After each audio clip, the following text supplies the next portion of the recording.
जय हिंद साथियों। आज हम पढ़ने वाले हैं ब्रिटिश क्राउन के अधीन भारत का संवैधानिक विकास, जिसमें हम पढ़ेंगे भारत का शासन अधिनियम 1935। अब तक हम 1919 का भारत शासन अधिनियम भी पढ़ चुके हैं, वो भी शानदार ट्रिक के साथ। यदि आपने नहीं देखा है तो प्लीज़ वीडियो को पहले देख ले, तब जाके आपको और अच्छे से समझ में आने वाला है भारत का शासन अधिनियम 1935। ठीक है। ट्रिक क्या है हमारी आज की? ट्रिक बस इतनी सी है। ट्रिक कितनी सी है? बस इतनी सी है कि बस एफआरआई में दाखिल कर, है ना। जो बस है ना, गाड़ी होती है बस, वो एफआरआई में दाखिल करनी है। यानी कि एफआरआई क्या है? एफआरआई फॉरेस्ट रिसर्च इंस्टीट्यूट है, जो आपका कहाँ है? डीडीएन देहरादून में है। कहाँ पर है? देहरादून में, जो कि हमारे उत्तराखंड राज्य में पड़ता है। ठीक है भाई। एफआरआई कहाँ है? बहुत शानदार जगह है। जो एडविन लुटियंस था ना, वो इसका वास्तुकार था एफआरआई का। ठीक है। तो हमने बहुत बेहतरीन जगह घूमने की, तो इसलिए हमने अपनी बस कहाँ दाखिल कर दी? एफआरआई में दाखिल कर दी अपनी बस। ठीक है, दाखिल कर दी। अब इससे सारे रिलेटेड सारी की सारी चीज़ें जितनी भी हैं भारत शासन अधिनियम से जुड़ी हुई, बस इतनी सी ध्यान रखने की 1935 में तुमने बस दाखिल कर दी एफआरआई के अंदर। ठीक है। अब ध्यान से सुनो। बी से मतलब, बी से है बर्मा। बर्मा को भारत से अलग कर दिया गया था, है ना। बर्मा जिसका वर्तमान नाम क्या है? म्यांमार। ठीक है भाई, वर्तमान नाम क्या है? म्यांमार। तो बी से ध्यान रहेगा, बस का बी, बर्मा को भारत से अलग। ठीक है भाई। यू को मतलब उड़ीसा। उड़ीसा को पश्चिम बंगाल, बंगाल से अलग करके एक नया प्रांत बनाया गया। ठीक है भाई। जब बंगाल से उड़ीसा को अलग करा, प्रांतों की संख्या कितनी हो गई? 10। उसके बाद एस, एस का मतलब सिंध। सिंध एक प्रांत फिर अलग किया गया। पंजाब से अलग करके एक सिंध प्रांत बनाया गया। तो प्रांतों की संख्या कितनी हो गई? 11।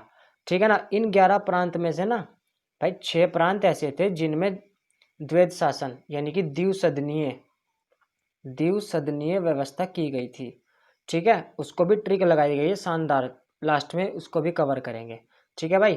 तो बस से ध्यान ना, बर्मा भारत से अलग, यू से उड़ीसा बंगाल से अलग हुआ, फिर सिंध पंजाब से अलग हुआ। तो ये दोनों प्रांत बनाए गए थे। ठीक है भाई। अब एफआरआई को पढ़ते हैं क्लियर करके। देखो, एफआरआई का मतलब, एफ से मतलब है फेडरल कोर्ट। फेडरल कोर्ट मतलब संघीय न्यायालय की स्थापना की गई थी 1935 के भारत शासन अधिनियम द्वारा। 1937 में संघीय न्यायालय की स्थापना की गई थी। तो एफ से ध्यान रहेगा फेडरल। ठीक है भाई। उसके बाद जो इसका प्रथम मुख्य न्यायाधीश था, वो मॉरिस गवेयर को बनाया गया था। कौन था भाई? मॉरिस गवेयर। ठीक है। जबकि स्वतंत्र भारत में प्रथम मुख्य न्यायाधीश हीरा जे कानिया। कौन थे भाई? हीरा जे कानिया। यानी कि जब भारत स्वतंत्र हो गया तो प्रथम हीरा कौन मिला हमें मुख्य न्यायाधीश के रूप में? हीरालाल जे कानिया। ठीक है। उसके बाद आर, एफ आर आई। तो आर पे आ गए हम। आर से रिजर्व बैंक ऑफ इंडिया। भारतीय रिजर्व बैंक की स्थापना किसके अधिनियम के द्वारा की गई? 1935 के भारत शासन अधिनियम द्वारा ही की गई थी। ठीक है। स्थापना कब होती है? 1 अप्रैल 1935 को। ठीक है। और इसका राष्ट्रीयकरण कब किया जाता है? इसका राष्ट्रीयकरण 1 जनवरी 1 जनवरी 1949 को किया जाता है। राष्ट्रीयकरण राष्ट्र के लिए। ठीक है भाई। राष्ट्रीयकरण 1 जनवरी 1949 को, और स्थापना 1 अप्रैल 1935 को। ठीक है। और एक रिलेटेड फैक्ट यह है कि 14 बैंकों का राष्ट्रीयकरण 1969 में किया गया था। ये भी ध्यान रख लेना, ये भी कंपटीशन एग्जाम के लिए इंपॉर्टेंट है। अब नेक्स्ट बात करते हैं आई, इंडियन काउंसिल एक्ट। आई से मतलब इंडियन काउंसिल एक्ट को ख़त्म कर दिया गया। ये कब शुरू किया गया था? 1858 का जब अधिनियम पारित हुआ था। ब्रिटिश शासन शुरू हुआ था, ब्रिटिश राज, तब पारित किया गया था 1858 का भारत शासन अधिनियम। ठीक है भाई, ये क्लियर रहेगा। अब फिर हमने दाखिल यानी कि एफआरआई में दाखिल कर दो। दा से दलितों को पृथक निर्वाचन का अधिकार दे दिया गया। यानी कि जो 1892 का भारत परिषद अधिनियम था, जिसमें पहली बार पृथक निर्वाचन की बात हुई, पृथक निर्वाचन की व्यवस्था की गई, उसके द्वारा ही आगे बढ़ाते हुए उसमें ही सांप्रदायिक आधार पर दलितों को पृथक निर्वाचन का अधिकार कब दिया गया? दलितों को दिया गया 1935 में। कब दिया गया भाई? 1935 के भारत शासन अधिनियम में दलितों को दिया गया था अधिकार। ठीक है।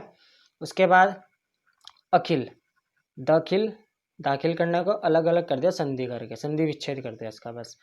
अखिल भारतीय संघ की स्थापना की गई। दाखिल से क्या ध्यान रहेगा, अखिल भारतीय संघ की स्थापना कब की गई थी? 1935 के भारत शासन अधिनियम में। ठीक है भाई। जब इस अधिनियम को बनाया गया, अखिल भारतीय संघ बनाया गया, उसके अंतर्गत ही इस अधिनियम में 14 भाग रखे गए, 10 अनुसूचियां रखी गई। ठीक है भाई, कितनी? 10 अनुसूचियां रखी गई। ठीक है, ये आ गई हमारी 10 अनुसूचियां। और धारा कितनी थी भाई? 321 धारा थी। जबकि 1919 का जो भारत शासन अधिनियम था ना, इसमें अनुसूचियां कितनी थी भाई? 2, मात्र कितनी थी? 2, 1919। और इसमें कितनी बन गई? 10 अनुसूचियां, धारा 321। इसमें उद्देशिका का कोई उल्लेख नहीं था, जबकि 1919 के शासन अधिनियम में उद्देशिका शामिल की गई थी। ठीक है, यहाँ तक ध्यान रहेगा। अब दाखिल कर, कर से केंद्र में द्वैध शासन स्थापित किया गया। देखो, जब केंद्र में द्वैध शासन स्थापित कर दिया तो इसका मतलब प्रांतों से द्वैध शासन खत्म कर दिया, प्रांत को स्वायत्तता प्रदान की गई। लेकिन जो केंद्र में द्वैध शासन स्थापित हुआ, लेकिन कभी लागू नहीं हो सका। यह शासन अधिनियम कभी लागू नहीं हो सका। क्या नहीं हो सका? केंद्र में द्वैध शासन। कुल प्रांतों की संख्या कितनी हो गई थी? 11, जिनमें से 6 में द्विसदनीय व्यवस्था लागू की गई थी। ठीक है भाइयों, एक फटाफट अब शॉर्ट रिवीजन मारते हैं। देखो, बी से बर्मा अलग भारत से, उड़ीसा अलग बंगाल से, एस सिंध अलग पंजाब से, एफ फेडरल कोर्ट की स्थापना, ठीक है, 1937 में। रिजर्व बैंक की स्थापना 1 अप्रैल 1935 में। आई से इंडियन काउंसिल एक्ट, वो खत्म। दाखिल, द से दलितों को पृथक निर्वाचन का अधिकार। खिल से अखिल भारतीय संघ की स्थापना। कर से केंद्र में द्वैध शासन। ठीक है, यानी कि प्रांतों से स्वायत्तता मिल गई थी प्रांतों को, तो इतना ध्यान रहेगा। अब बात करते हैं, जो 6 ऐसे प्रांत थे जिनमें द्वैध शासन व्यवस्था थी, उनको कैसे याद करते हैं। देखो, 6 प्रांतों में द्विसदनीय व्यवस्था लागू थी। ट्रिक क्या है हमारी इसको याद करने की? मर्द, माँ और बीवी को संयुक्त कैसे रखे, ये ट्रिक है भाई। हमेशा आजकल के समय में मर्द की सबसे बड़ी समस्या है कि माँ और बीवी को एक साथ यानी कि संयुक्त रूप से कैसे रखे। ठीक है, अब ट्रिक में ध्यान क्या रखना है? देखो, मर्द से मद्रास, ठीक है भाई, मद्रास यानी कि चेन्नई। इसमें भी, इस सदन में भी क्या था भाई? मद्रास में द्विसदनीय व्यवस्था थी। एम से मुंबई, एम से क्या हो जाएगा भाई? मुंबई। ए से असम, मुंबई में भी, मुंबई प्रांत में द्विसदनीय व्यवस्था, असम में भी। बी से बंगाल में द्विसदनीय व्यवस्था। वी से बिहार, वी से क्या ध्यान रखेंगे? बिहार। ठीक है, और संयुक्त प्रांत, यानी कि काउंटिंग करके देखते हैं। माँ से मर्द से मद्रास चेन्नई, अम से मुंबई, ए से असम, बी से बंगाल, फिर वी से बिहार, संयुक्त से संयुक्त प्रांत। तो ये 6 हमारे ऐसे प्रांत थे जिनमें द्विसदनीय व्यवस्था थी 1935 के अधिनियम के तहत। ठीक है भाई, मुझे लगता है कि आपको पक्का वीडियो समझ में आई होगी, तो प्लीज़ लाइक करें और कमेंट करके बताएं। और मेरे भाई, हो सके तो वीडियो को शेयर ज़रूर किया करें। धन्यवाद भाई।